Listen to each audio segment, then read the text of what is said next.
Replikids agente. Jy het die opdrag ontvang. Jy het die leier gevolg. Jy's toegerus en jy's gestuur. Maar nou kom die werklikheid. Wat as dit moeilik raak? Wat as jy bang is? Moeg is? Alleen voel?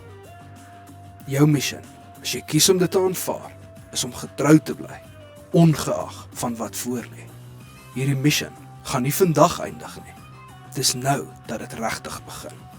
As jy die wêreld binne gaan, onthou, jy is nie alleen nie. Jy is nie swak nie.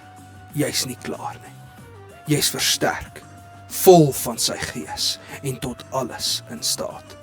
Hou aan, staan sterk en wees getrou.